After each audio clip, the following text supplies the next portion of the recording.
All right, welcome in. Last call here on WagerTalk as we've got ourselves no football today for the first time in a very, very long time, but we certainly have plenty else going on here today. Over 140 college basketball games set to tip off. We got a nice NBA slate, the UFC already underway, not to mention a loaded NHL slate. We'll have a little something for everybody here today, including questions from you guys in the chat room. You guys know how this works. Appreciate you stopping by. Sorry, we're a little late here. We scrambled a little bit. Kelly's a little bit under the weather right now, so we scrambled in here, jumped in the host seat so we can get you guys the information you need, and I can't think of anybody better to kick it off with than our man, Gianni the Greek in the house, ready to roll here today on, I mean, Gianni, it's the first day in forever without any football, but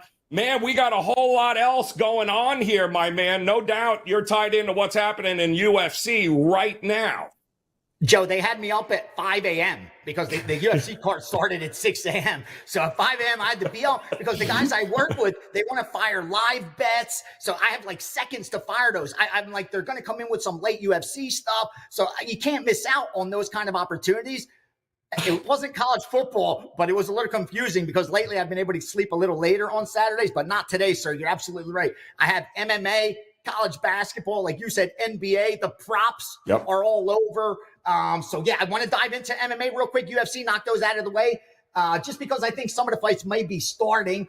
My card's down, but I can tell you what I have. And more importantly, I'll even give you a 4% for next week's pay-per-view. Real quickly, the fights that I still have live. Oh, the Lucas Alexander under, that already happened. I have Mike Davis and Forrest Ziam over 2.5. It's a little chalky. We lay 220 on that.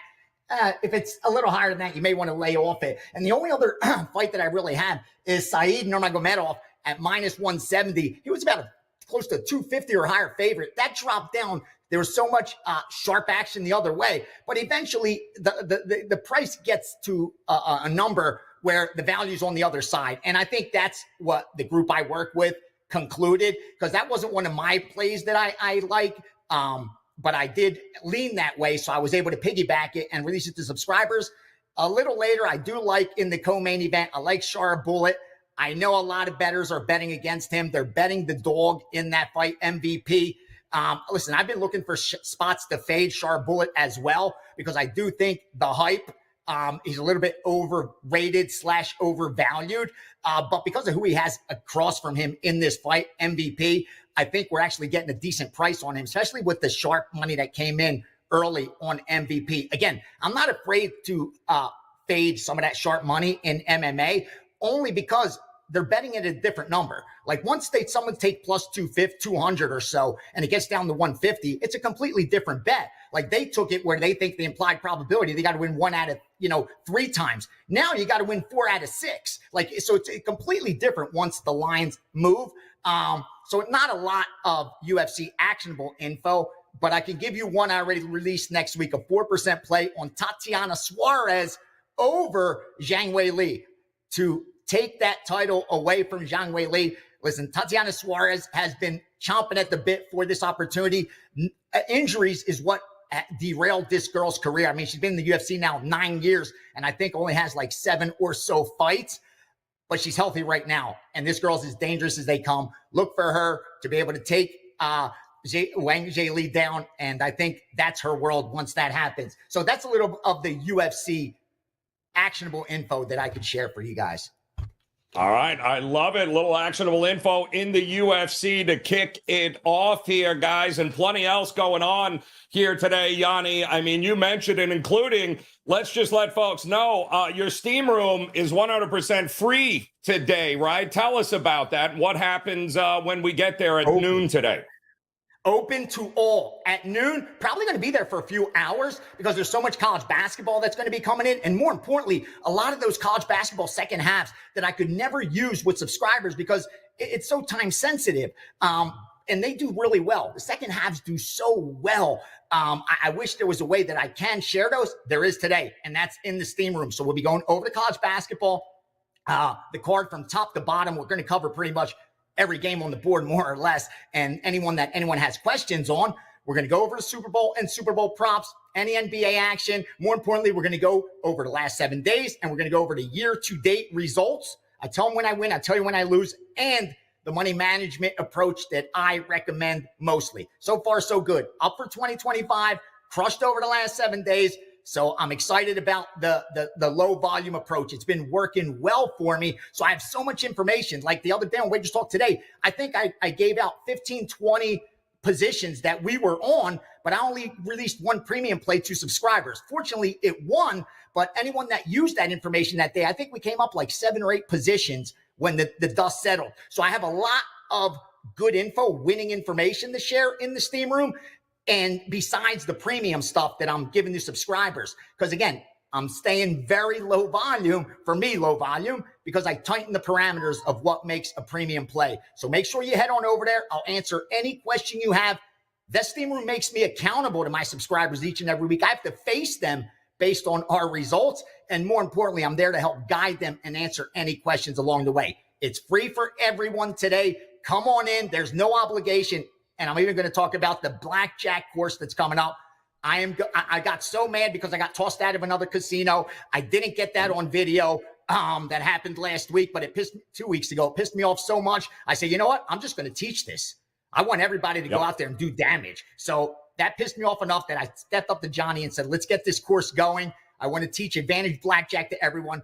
You will be the favorite versus the casino. You're going to have to practice at home. And like anything other discipline, it takes a lot of work. But I will give you everything you need to be the favorite against the casino. Then it's on you to take that information and put it to use. I love it, man. You're not going to get that kind of information anywhere, guys. So what are you waiting for? Hit that like button if you haven't done so already. Hit that subscribe button. Become part of the WagerTalk TV family. Shout out to Bill Sandoval in the house, Abby's Sports Picks and Analysis, Titan CT, Big Daddy. The crew is here on a Saturday looking to get some of that knowledge. Gianni, let's start in college hoops, my man. 146 games scheduled, just a few.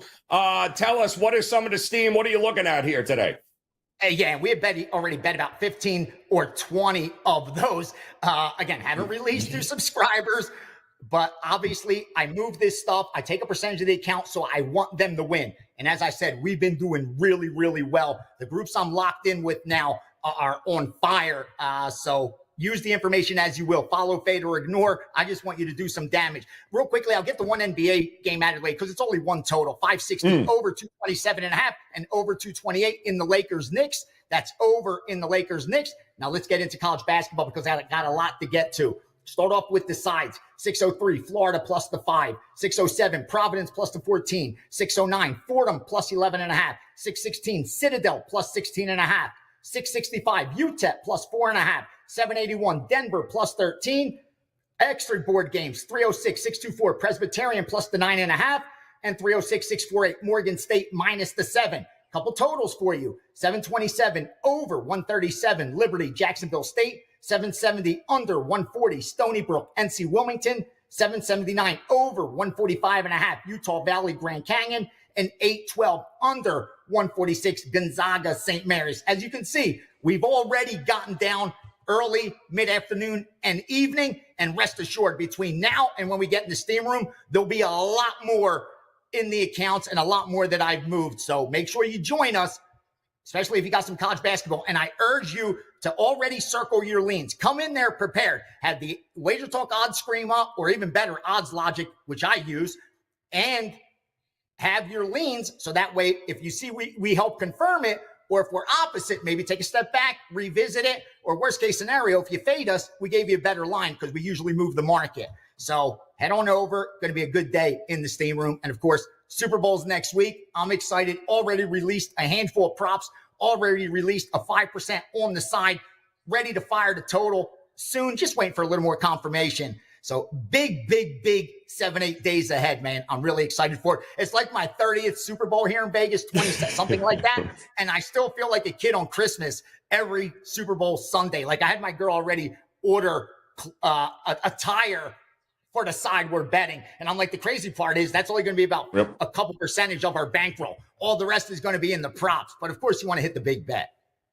I love it. Yes, no, there's nothing quite like the week leading up to the big game, Yanni. That's for sure. Every year, it just the anticipation and the buildup is out of control, especially this year when we're looking at a pick'em game here. And you mentioned, and there is actually a question I wanted to get to here from Sean, I believe, in the chat room, because he's got a question that's interesting, especially with college basketball and sports in general. When you have a certain team that is riding a crazy streak, like Mizzou is right now, covering first halves in just about every game that they play, the question is, do you anticipate the regression and get in front of it, or do you just ride it right into the ground until they lose one, if not two, in a row at that point during a streak? Great question, Sean Burley. Excellent question. And that's something we come up against time and time again. Here's what I've learned over all my years betting sports. And when it comes to streaks, I've talked about it again, don't want to sound like a broken record, but when you follow a streak, you can cash multiple tickets. When you bet a streak to stop, the most you're going to cash is one. You could lose a couple before that happens. So unless you're really doubling up, it's hard to make money just fading a streak. With that said, I consider myself a regression and recency bias specialist. I look for that all the time in markets. Here's my opinion on the Mizzou streak. If it's something like that, that's not really crushing the books, like especially if it's some of those teams where it hasn't hurt the books, where there's no reason for them really to adjust the market. Like, we have a very efficient market, and definition of efficient markets is one that corrects itself. So it will eventually correct itself, even if it's not costing the books money. But when it's costing the books money, you should expect the regression quicker, because they're going to shade towards that bias. But if it's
like that.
Oh, isn't technology fun? Yes, that's what it is. Fun is what I call it. It's great when it works, Gianni, and we appreciate those of you guys hanging around here.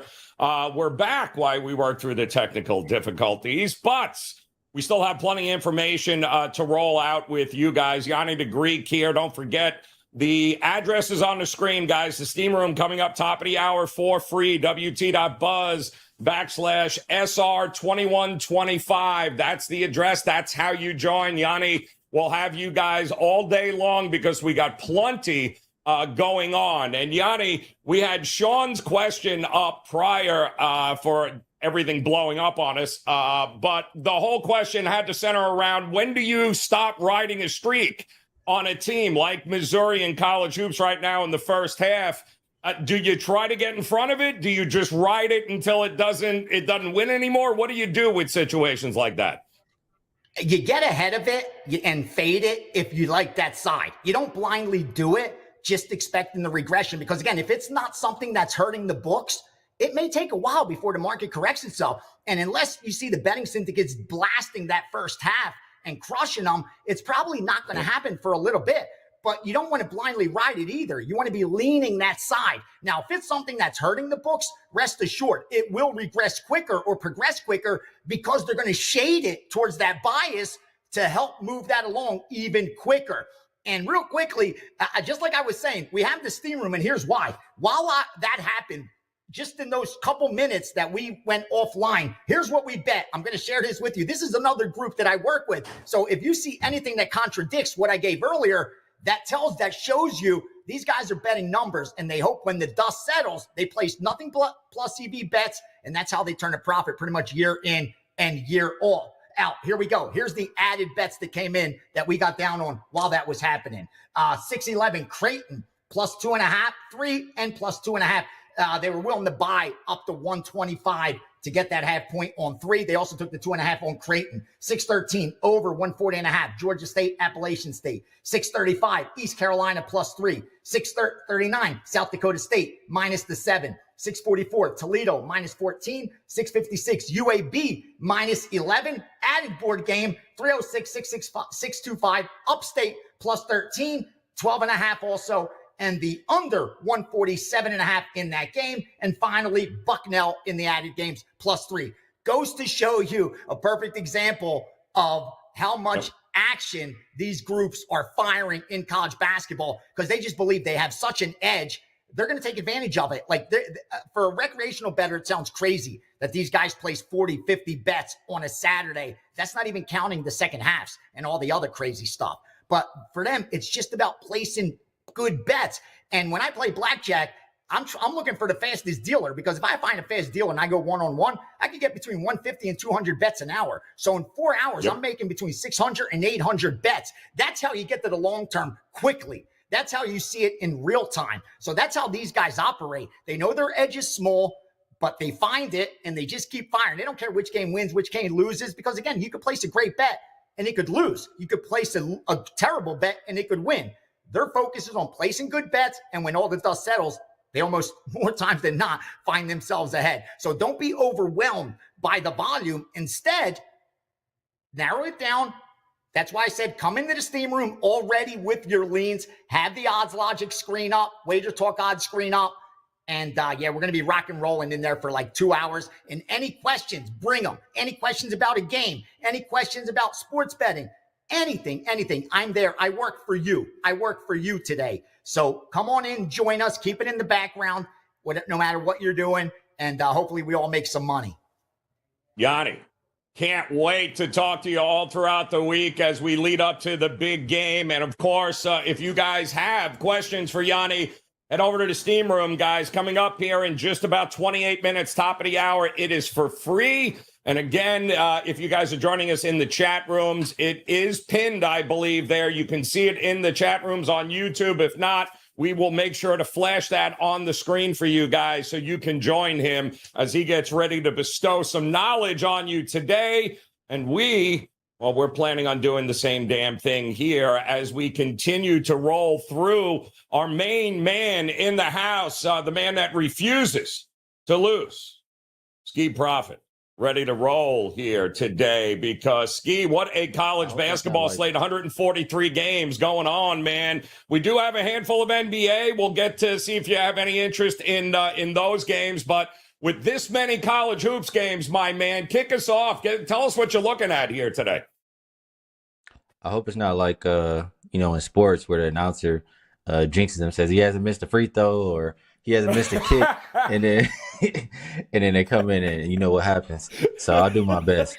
But we got one starting in 30 minutes, 20-something minutes, big game, Florida and Tennessee.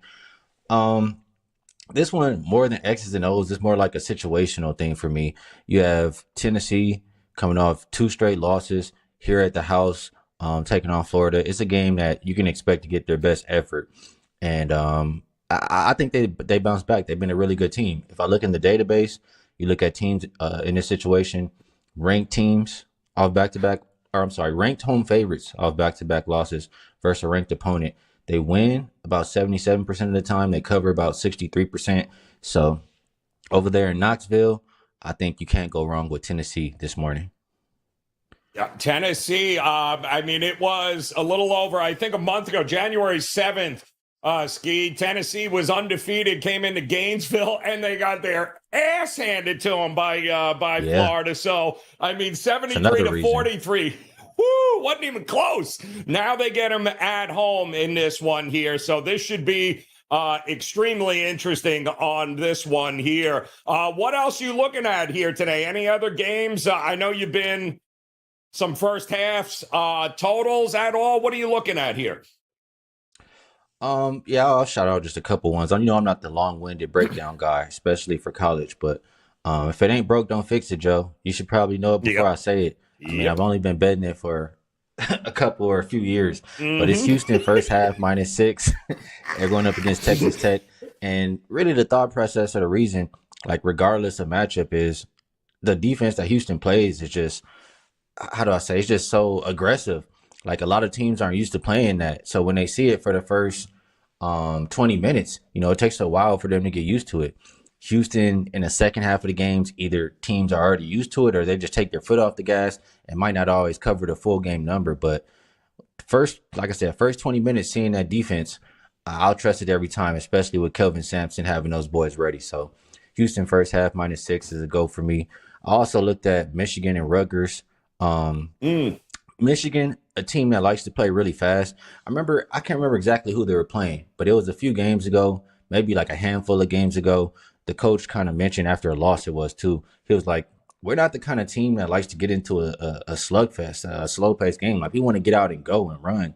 And they're a team that usually scores like closer to 80 points in the first half. So seeing that first half number at 73 versus a Rutgers team who much more offensive than defensive. Bailey has been on fire. I would expect that to continue, and hopefully Golden can get back in rhythm and play a little bit better. So I like first half over 73 in that game as well. Those are a Liking some couple that stand out points. to me right now. Yep, yep. Michigan minus 4.5. What do we got there, Lewis? Michigan State, rather, versus USC. Did you look at that game at all, Skee? I don't know that I'm getting in front of that Michigan State bandwagon at all. They are a train that I thought should have lost a lot more games than they have already, but they just keep winning, taking on SC, who, quite honestly, I don't think we can trust in a big game like this. I think Michigan State probably rolls them here. It's not that big a number. It is on the road, though, Skee. Were you leaning one way or another in that one, or did you pass on it? No, surprisingly, USC has not been a team that I've watched too much this season. Um, Yep, so I didn't really pay too much attention here. One thing I'll say is I like teams more that can shoot the ball well, and Michigan State is not one of those teams. They're ranked 348 in the exactly. three-point percentage. So I would try to find as many reasons as I can to fade them, um, depending on the number. So like I said, I didn't even really look at this game. I'm sorry, you guys. I don't even know what the spread is, but that is what I don't like about Michigan State. Then that's why I think they've won some games they probably shouldn't have won, Skee, but they're going to get caught. You can't be that bad shooting the basketball, especially from the outside, and keep winning games. That's tough going out west like that as well. Plenty of college hoops games. Skee, a handful of NBA games here tonight. Was there one game that you looked at that you might have been leaning towards, props or sides totals? Yeah, I wish my there we go. My eye screen was freezing up, but it's working now. So, Boom. I mean, I looked at the entire card. There are a few things that stand out to me. I'll go with this. Denver and Charlotte. I understand completely. Like this Charlotte team without LaMelo, they lack a little bit of pace. It hurts the offense without him out there on the court, and they've been struggling to score in a couple of their last four games. But they've also played some good defenses. Like if you look at last night, they played the Clippers and they were able to put up 104 with them or 104 against them, shooting 23% from three. Now they come into this game and face a Denver defense that hasn't really been able to stop anybody. I believe they're the third worst defensive rated team last five games. I think allowing like close to 123 points per game. So if they could score 104 versus a good Clippers defense shooting 23% from three, I think that the shooting can come a little bit back to norm. And they can get even more than that. And they they only have to contribute a little bit. Like the way the Nuggets have been playing, it's extremely up tempo. The offense is efficient. They've cleared 230 plus in five straight games. Um, and I think Jokic can really do what he wants here. Mark Yep. Williams, I'll try to update this. He was out the past couple games. If he does play tonight, I mean, obviously it would help their interior defense, but Jokic will still have his way with them. And if he doesn't, it'll just be Taj Gibson down there. And he's past his time, man. He's barbecue chicken for Joker. It'll be layups and buckets towards the rim all night. So I think Denver can name their number. I think Charlotte can put up their share of points versus Denver defense. I like over 222.5. Liking the over. I got to ask you, Skee, there is no way in the world I would possibly be on the show without you, without ripping your Lakers. So let's talk about the Lakers and the Knicks here quick, because I've already heard Gianni was on earlier, and because we can make fun of my Miami Heat too, who've got the Spurs later, which is another interesting. Who had Spurs dropping 144 last night on Milwaukee on their bingo card? Because I sure as hell didn't. I thought the over was a good call, but I did not see Milwaukee not showing up like that. But the Lakers were seeing some over money against the Knicks, and I guess that, well, listen, the Knicks have been dropping 140 points, Skee, like nobody's business here. Do we trust the Lakers and the Knicks to put enough together? It feels like a low number in the 220s. What do we think you're going to get here from a total perspective? Well, first off, what you mentioned, I'm thankful to get there with my team total on Milwaukee yesterday, because I chose that instead of the spread, and the spread wasn't even close. Yep. So I'm thankful for that. As far as Lakers and Knicks, I would question, is the money coming in on the over? It opened 227.5, is down as low as 224. Obviously, it's probably some injury stuff. I'm refreshing here. So I'm looking on the Lakers side. We know Anthony Davis is out. He's going to be out for a little bit. No Reddish. For this one, though, you might be able to get, actually, Dorian Finney-Smith is probable. Gabe Vincent is probable. In their last game, they had both of those guys out. And the first thing that came to my mind is, it's already no AD, no defense. But then you get no Vincent and DFS. I was like, there's really nobody out there playing defense. So in this game, if they get those guys back, they will have a little bit, but they still don't have the rim protection. So just a combination of that and just the easiness. Like, Knicks have been put, without even looking at it, they've scored 140-something, 120-something, I think 140-something again. Like, they can absolutely destroy this Lakers team. It will be over a pass for me, even though the number is coming down. Maybe even if you don't want to trust the Lakers to play, or if you trust the Knicks defense, maybe just go Knicks team total. But I wouldn't be playing it under in this game. It's over or nothing for me. I'm with you, man. It feels like that's the only way to roll there. What do you do with a team like the Spurs that dropped 144 last night, Skee, at home, taking on Miami, who's got the rest, right? You got San Antonio, who was obviously feeling it here. Do we trust a San Antonio team on the second of a back-to-back at home? Say what you want about the Jimmy Butler situation. Miami still got some guys that can shoot. Another over? I don't know how to look at this game. Or do you think Miami just slows this thing to a crawl? Well, my question would be, what can we trust this Miami team? Like, I really don't want too much to do with them until this whole Jimmy Butler situation is over. Like, I want him to be gone, the vibes to be good around there, everything. I just don't feel like that's the case right now, and it makes it hard for me to bet on them. For the Spurs, now it's, they've had a couple games since, in a couple days, or a few days since they've came back from France. Jet lag is over, et cetera, et cetera. Yes, they're playing on a back-to-back, but was it really that taxing? They won, 144 to 118? So I think they still have some in the tank. This Spurs defense has looked pretty poor recently, but I also think that will start to improve. They got Sohan back, and it really, when he was out of the lineup, the defense just went to shit. So him coming back, the jet lag being over, etc. I think that the Spurs defense will show up, and I would only bet the Spurs here. Like, they're the team I trust more right now. So lean Spurs, waiting and seeing what's going to happen with Miami. I agree. The good news is I'm being told Rozier took the Spurs too. I don't know if that helps, Skee, but I'm maybe a little too soon there. But I am just throwing that one. Out there. Tell me and tell the folks up in the chat room. By the way, double R1L Steve Merrill coming up here, guys. You got questions for him? College, NBA, get him ready. He'll rattle off a whole bunch of top 25 games for you. Also, I just got the message from Art to Caesar at the Westgate. All of the books needs today in college hoops. I'll share that with you. But Skee, at your page at WagerTalk today, what are we loaded up on? And do you have anything locked loaded already for the Super Bowl? I'll shout out Art DeCesar as well. He's always back there working, even if you don't see him. And I'm really shouting him out too because he's a nice guy. It was one of my friends who came around and said they watched the show, they see him, they just wanted to say hi, and he was nice enough to come out and say hi and have a conversation with them. So shout out to Art for that. For myself, things have been going really good lately. January, we ended up a little bit above 57 units. College has been on fire. I know my top plays in college, 3% or higher. We've hit 14 out of 15 this season. I do have 2 going tonight. NBA, we're coming off of a sweep there. So I do have a deal on my page. I believe it's until tomorrow. If you want to get college basketball and NBA for the next 30 days, it's $209. The 30-day for college basketball is $179, I believe. So you'll get NBA for just $1 a day on top of that.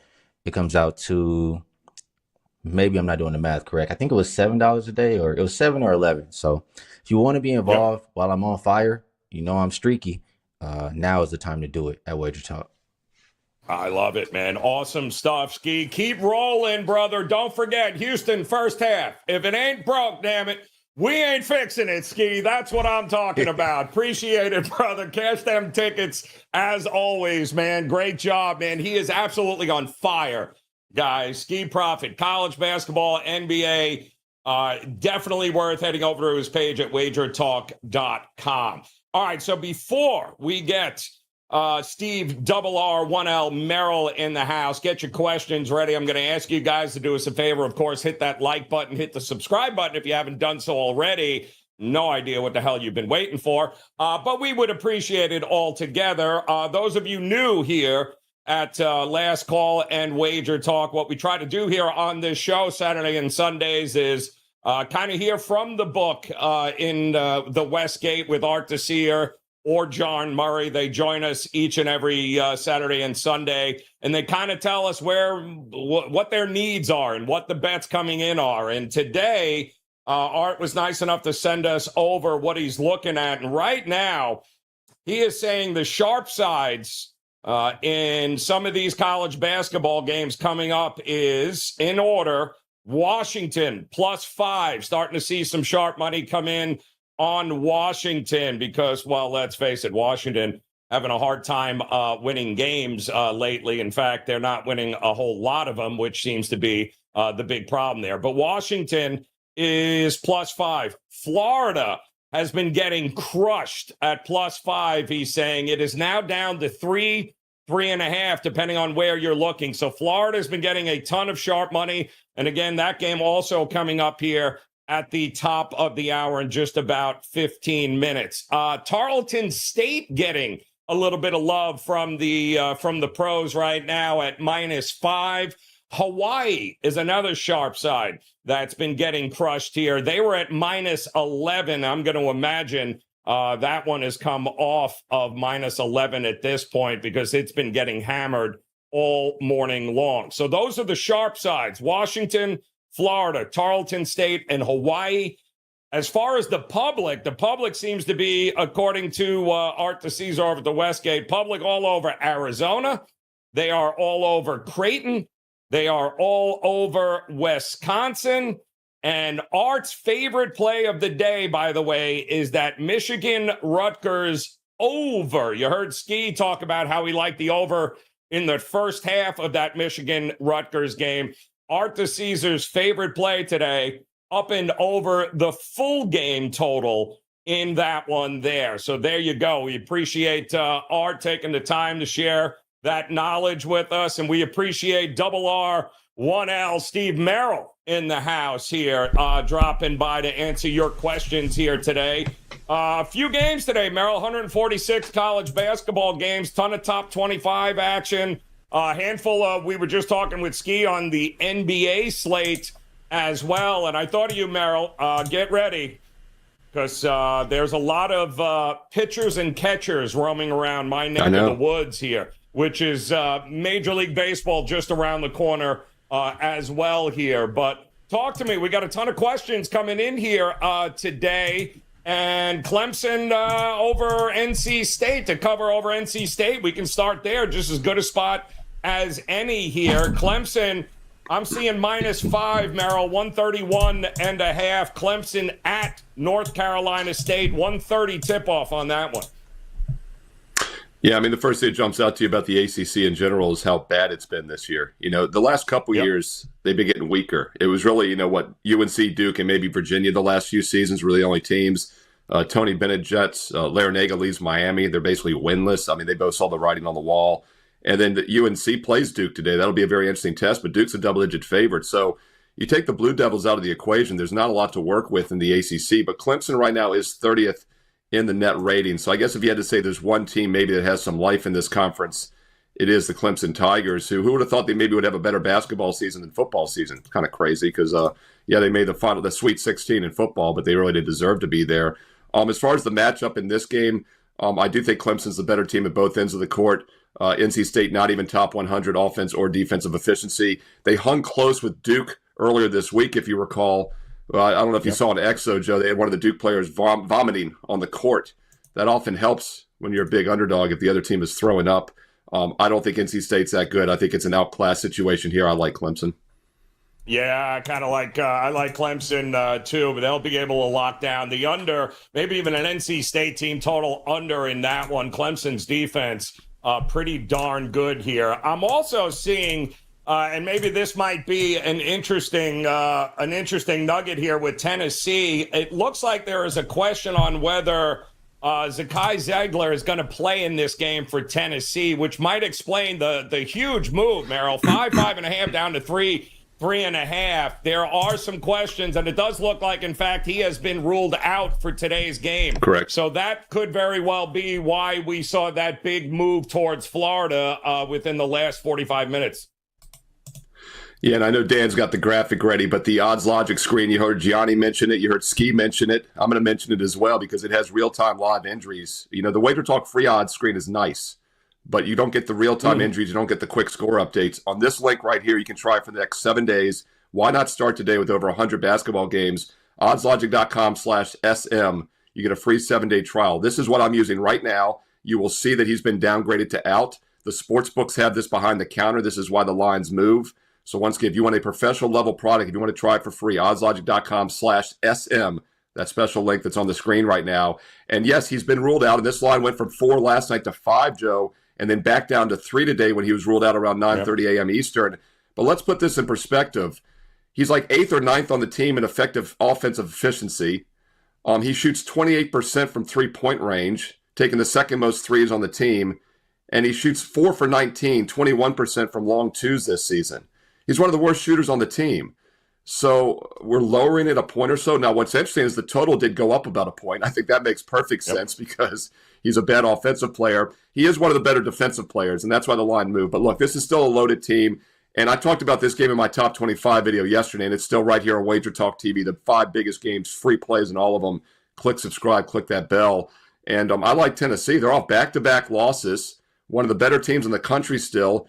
And then on top of that, they've got 30-point revenge from a loss against Florida a month earlier last month in January. So with or without him, whatever, he's not worth a point of the line. And this is a typical overreaction to injury information. You have to dig deeper. Yes, he's a good defender, but I actually think there'll be a better team offensively without him today. Yeah, I kind of agree with you there. 145.5 here, and I think the total correlates to who you like, Merrill. If you Correct. think Tennessee wins this game outright, it's a dead under. If you think Florida runs away with it, don't forget, although that last game was an absolute mauling when they played in Gainesville back on January 7th. So I think Tennessee might have learned a little something from that one there. Of course, the game a lot of folks have been talking about, and listen, I give Kentucky all the credit in the world for that win in Tennessee last game during the week, Merrill, because, boy, it was heading the wrong way for Mark Pope and company there. But now they win that game, and now they welcome in their former coach, who is absolutely waiting to be booed at Rupp. I mean, the guy only went 410 and 132 in 20 years, but yeah, let's boo him. He only won, 75% of the games that he coached there, but yeah, that's not good enough. He also did win a national championship. But I think Brad's question is interesting because how often does a coach return to the school that he won nearly 80% of the damn games that he coached there? But will he go there and win and possibly cover this game with this Arkansas team? I would say on the surface, normally you could say this is not a good scheduling spot for Kentucky. One of the reasons you just mentioned, Joe, they won outright as a 10.5-point dog at Tennessee on Tuesday, and they have a look-ahead game at Mississippi this coming Tuesday, in which they'll likely be an underdog also against a top 30 team. So you've got here a double-digit favorite sandwiched between two road dog situations. Normally this would be a fade spot, but then you bring in the fact that Calipari's coming back. I looked it up, by the way. The top 6 players, efficiency-wise, on Kentucky's roster right now did not play there last year. So there's really nobody on this roster that was there last year. That's not a surprise with Kentucky. Because my initial thought was maybe Calipari has a little bit of an edge knowing the players, knowing how to defend them. I don't think that'll be the issue. But I do think Arkansas probably has the emotional edge in this game. And can they keep it close is the question. Look, it's not been a good season for Calipari. They're just 1-6 in conference play. And to put that in perspective, Joe, when the season began, what did they get off to? I believe it was like a 12-2 start, and they've gone 1-6 now since in conference play. So things are not going better when stepping up in class. I don't think they want to run with Kentucky. Kentucky's a very fast-paced team. They got 78 against Tennessee. That was Tennessee's maybe second worst defensive showing of the season, by the way. That's another reason Tennessee lost that game. Another reason I do like the under, Florida team total under, because I do think Tennessee locks down the D-back at home. But I think the only chance Arkansas has to maybe keep it close is to slow it down, ugly it up. And I think Calipari's smart enough to do that. However, if Kentucky gets out and runs, the wheels could come off here. Definitely seen this total jumping around a bit. It's currently 155. And once again, if you check the oddslogic.com/SM free offer, it's 158 down to 155. So there has been sharp money on the under here. I think that's the mindset that Calipari doesn't want to get into a track meet.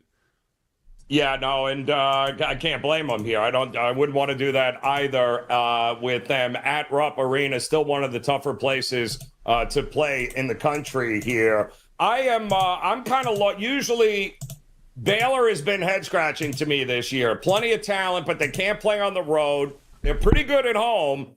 The only problem is they got Kansas coming to town, and Kansas once again looking as the dog here, Merrill. And how many? I can't remember the last time we've had Kansas as a dog in as many games as we've had them this year. It feels like, wait a minute, Bill Self and Kansas are getting point. Well, they're getting a handful of points, it looks like, in this one here. But Baylor has been bet on at home, fade on the road. What are we doing here, Merrill?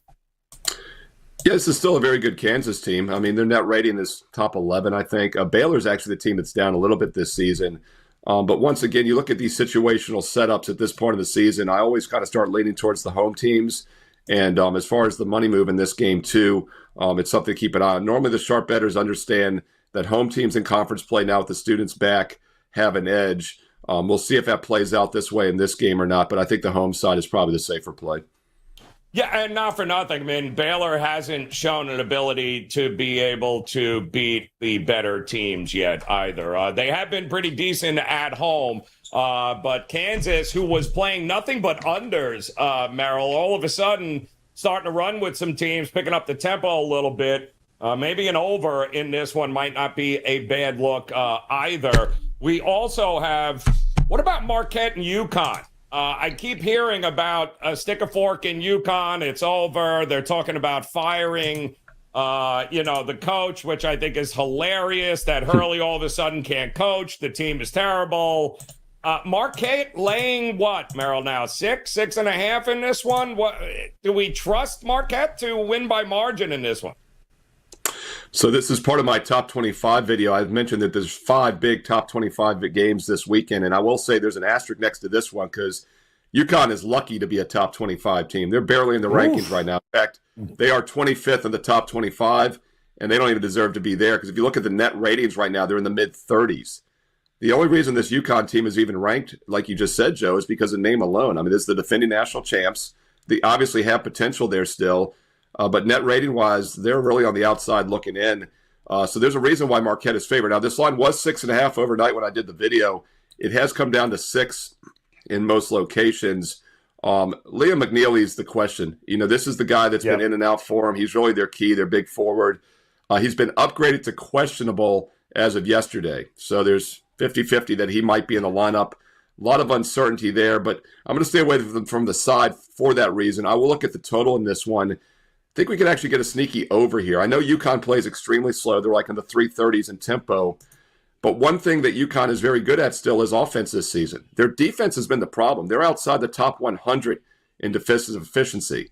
So that's where they need to shore things up. But offensively, they're one of the top 10, 15 teams in the country still. If you look at them overall in quality effectiveness, they're like 14th. They're actually the better offensive team in this game. So I think they might play a little bit faster than expected. Marquette does like up-tempo, and they're the home team. They're the favorite. They should be able to control tempo and pace. And I think Yukon will follow suit. And the other thing I'll point out is that if Yukon gets behind, which they probably will as a 6-point dog, they need to play a little bit faster. So let's not worry about McCullough. Let's not look at the side here. Let's look at the total. And by the way, it's dropped from 146 down to 143.5. So I do think there's some value now with the over in this game at 8 Eastern. National TV game on Fox tonight. Yeah, you can't go wrong there. I did see a question, I believe, Wisconsin and Northwestern, I believe, was the question there, and who we like in that one. And I apologize if I forgot who it was that dropped that question in there. But at least I do think. Thoughts on Wisconsin, Northwestern areas there, I believe, in the YouTube Shorts feed there. What are you thinking about Wisconsin? I mean, Northwestern kind of got boat raced last game out here. What do we think we're going to get here against Wisconsin? I mean, the thing about Wisconsin is they used to play so slow, right? And Northwestern always plays slow. They're in the 300s, but that's not the case anymore. Wisconsin's right at 150. They're in the upper half of tempo. It's not your dad's and my dad's Wisconsin, and they're a really good offensive team. They're one of the top 10 offensive efficiency teams in the country. Defensively, these teams are pretty equal, but I do think Wisconsin has the offensive edge in this one. It really comes down to who can control tempo and pace. Obviously, Northwestern's going to want to slow things down. As I said, Wisconsin does play faster than they have in years past. So I think the side and total are somewhat correlated in this one. I don't have a play on this game, but I think Wisconsin to the over on the road would be worth a look. Northwestern to the under. And by the way, for what it's worth, Sharp Money definitely likes Wisconsin in this game. It's gone from 1.5 up to 4.5. Total is held steady at 142. Once again, if that sharp move is correct with Wisconsin, that probably favors the over as well. Yeah, I agree with you on that one. Also, Merrill, we're getting, of course, Tobacco Road, right? UNC taking on Duke at Duke here. It feels like there's only one way to look here. If you're playing, are you laying here, or do you think North Carolina just getting too many darn points here? So I did the top 25 video, and this game was not even in it because, once again, like Yukon, North Carolina's not even ranked. Yukon's lucky to be ranked, and I mentioned how bad the ACC is. Duke is the only good team in the ACC. Really wanted to do a solo video on this one, Joe, because it is a spotlight game, but I really couldn't come up with a strong opinion. My initial thought was, Duke is going to smoke them, right? Because it's a focus spot. It's a rivalry. They're the best team. And I would say if you're going to play it, you lay it. That would be my only opinion here still, like you said, is Duke. But what kept me off of this, even as a free video opinion, it's just that I don't know what to make of North Carolina. I took a stab with them a week ago on Saturday as a 19-point favorite against Boston College. Yeah, they won the game by 6 in overtime. 19-point favorite. It couldn't even win in regulation. That's obviously a huge red flag when a team vastly underperforms like that. And then they go up to Pittsburgh on Tuesday and they lose outright on the road. So they have not won a game in regulation in their last 4. And now you're asking them to beat one of the best teams in the country. So it'd be Duke or pass for me. But what kept me off it is the fact that these rival games, as you know, can get fishy sometimes. And if there's a game in which UNC maybe does step up, I wouldn't be shocked to see it this game. But otherwise, Duke should roll by double digits. Yeah, you would think it should not be an issue there. Also, of course, the number 1 team playing here today, Auburn, Merrill, in a interesting spot. All they seem to do is win, but they're taking on Ole Miss in Ole Miss. Chris Beard and company. He's trying to right the ship here. They're getting 6 at home. Do we trust them to cover or stay within what basically Auburn, defensively and offensively, whether Broom is playing or he's not playing, this is a pretty darn good team, is it not? Yeah, this Auburn team I do rate as the best team in the country. I think they're like second in some of the net ratings and efficiencies and whatnot, but they're really balanced. And I think they are the team to beat. And what I like about them is they just don't have any weaknesses. With that said, though, you're not going to win every game. They've lost 1 game this season. By the way, that came to Duke way back in early December. They lost to Duke on the road. So Duke is a really good team. I think Auburn is as well. This should be a focused spot, but once again, Ole Miss at home as a dog is dangerous. So I think the total might be the better play here. And I like the under. I actually used this in my top 25 videos, the free play for this game. And once again, deep dive for all 5 top 25s and some bonus games as well. Saturday, also some Sunday videos. Click subscribe, click the bell here for instant alerts. And one thing I point out about the under here is, yes, Auburn is probably the best, most efficient offense in the country, but they're really good defensively as well. They're a top 10 offensive efficiency team. They're also top 10 in effective field goal defense. Meanwhile, Ole Miss is not even top 50 offensive efficiency, and that's why, even though it's a live dog, they make me a little nervous. But what they are very good at is defense as well. I think both defenses match up here. Something else I'll point out is that neither team turns the ball over. There's 364 teams in Division I college basketball. These teams rank 3rd and 7 in turnover percentage, low turnover percentage. So once again, there's not going to be any quick breakaway layups from turnovers or pressing, anything like that. And both teams are middle of the pack pace. Auburn doesn't play nearly as fast as they have in years past. And I think Ole Miss, once again, as a home dog, will not want to play fast. They'll slow things down. I like the under in this game, and we get plenty of wiggle room. It's a fairly high total, and I think in a Class A playoff atmosphere like here, defense wins out. Yeah, I agree with you there. Also, interesting one, I believe I saw this, Bill Sandoval in the chat room. Shout out, Bill. One of the more under-the-radar games here, Merrill, is in the CAA, or what used to be the CAA anymore. I don't even know. Campbell is absolutely shooting teams out of the gym. They have a rematch against the Hofstra Pride coming up here today, and they just beat them last Saturday, if I'm not mistaken. They held them to 31 points in the second half and overtime. I mean, you look at what they're covering. They've covered 4 straight by 20, 22, 8. They're 8-2 in their last 10. They've won 4 of their last 5 by 11 or more. Are we stepping in front of Campbell here? I think they can. I don't like Hofstra. I don't trust Hofstra. They've lost 8 of the last 11. Feels like if it ain't broke, don't fix it, Merrill. Yeah, Bill's a loyal viewer, and he always wants to ask me about the William & Mary game. They don't play today. They play on Monday. Yes. Huge game at home Monday night, national TV against Charleston. But I know why Bill's asking about Campbell, and you didn't even realize this, Joe. It's another question about William & Mary, because who did Campbell just blow out by 41 on Thursday? I didn't want to say that was the Tribe. William & Mary was a 2.5-point road favorite in that game Thursday. Yeah. I turned on the radio in the second half to listen to it, and Campbell hit a 3 out of the second half break, and the score was 41 to 18. I was like, but I didn't know who was winning. I'm thinking, well, that's strange. I was like, I assume it's William & Mary because they're the 2.5-point road favorite. And then I realized it was not. It was Campbell. To put this in perspective, though, a couple hours before the game, William & Mary's leading scorer and rebounder and best big man had food poisoning. Collier did not play. Yep. They're also without their point guard. So, and it was also a terrible spot for the Tribe because they were coming off their home Gold Rush game against Monmouth, where they honored the former coach Tony Shaver last Saturday, came from behind to win, and they had to look at it against Charleston, as I mentioned. With that said, though, yes, Campbell is playing good basketball. 4 straight wins. They're now 6-3, and that was a big win also because it was the only time William & Mary and Campbell play. And the CAA has 14 teams now. Like you said, it's the Coastal. There's so many damn teams we can't keep track, and not everybody plays twice. So it's kind of unfair. Campbell will have the head-to-head tiebreaker because the top 4 teams get a double bye. So it's very important that these teams keep winning. Campbell's in excellent current form, and I don't think they take their foot off the gas. It's a momentum play here, coming off excellent games. In fact, 4 of their best games have been in a row here. So really tough to fade them at home here. And by the way, William & Mary played Hofstra about a month ago. I turned that game on early January, and they were up 41-17. So 2 extreme results based on a common opponent would probably favor Campbell in this one. Yeah, I agree. I mean, they have, I watched them play in that Hofstra game, and they are shooting the lights out here right now. And if those shots start not to fall, then we can have a different question here. All right, Merrill, we got just a couple of more here. A couple of late night games. I believe it was the St. Mary's Gonzaga question I saw pop up a few times. And of course, that's, for years, St. Mary's was the biggest obstacle for the Zags, right? That was the one team that if the Zags could end up rolling through, then they were in pretty good shape, but I don't know. Looks like this ain't the same old Zags team, but it ain't the same old St. Mary's either. So what do you think we're going to get in this one here tonight? Well, it's also not the same old West Coast Conference, right? Yeah. Who do they have now? Washington State, Oregon State, Yeah. Some other teams playing well.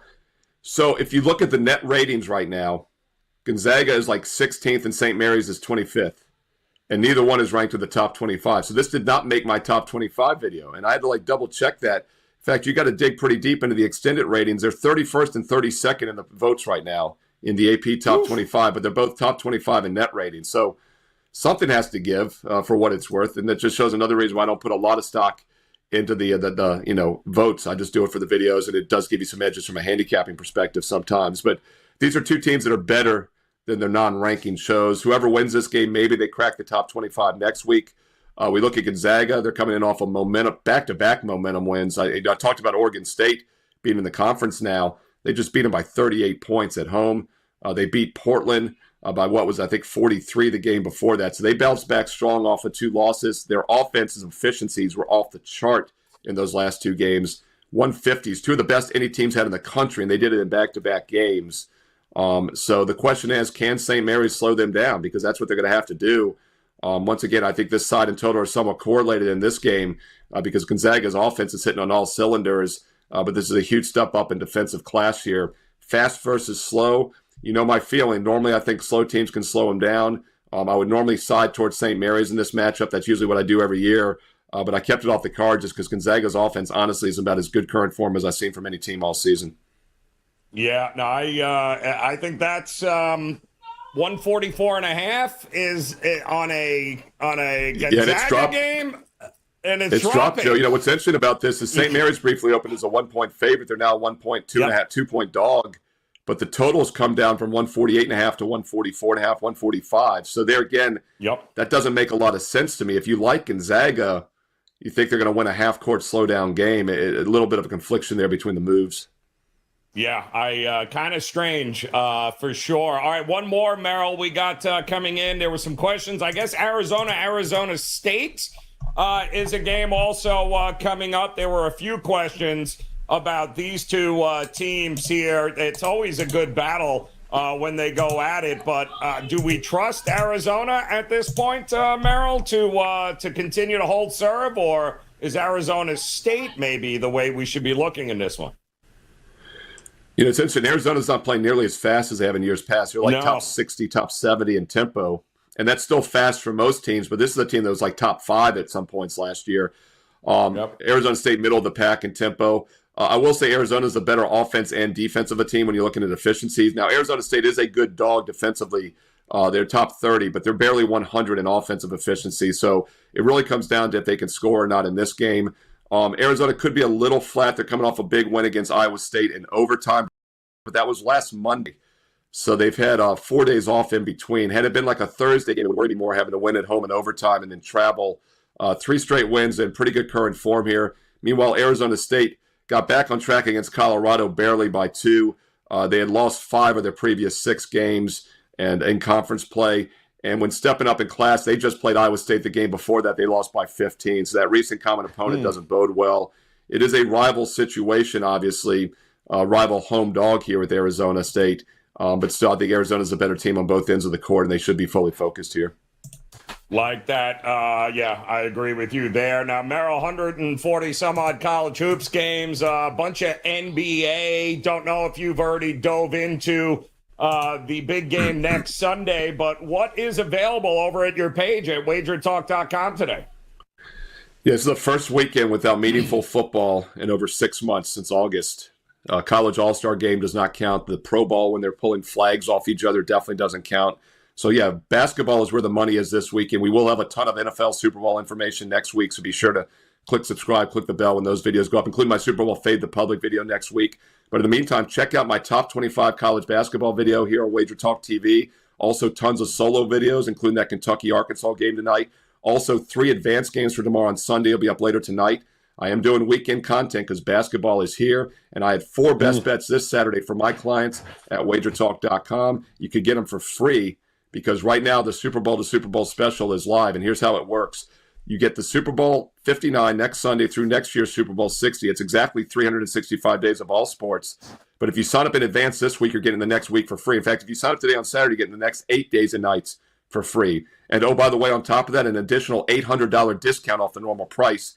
That gets it down to $23 a week, $3 a day, about $1 a play.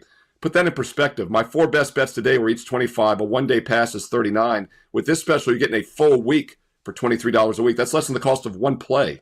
And you're getting it for the next year plus because the next 8 days are included for free. No promo code needed. If you're with me last year, you won 133 units on all sports best bets. That was number 1 at WagerTalk. We had doubled our bankroll by August last year. I'm looking to do it again this year. Get on board. It's a great time of the year. Steve Merrill, WagerTalk.com. And oh, by the way, daily free plays. I've got a free NBA play for tonight on the page right now as well. Steve Merrill, WagerTalk.com, and get there quicker. Shortcut WT.buzz/SM.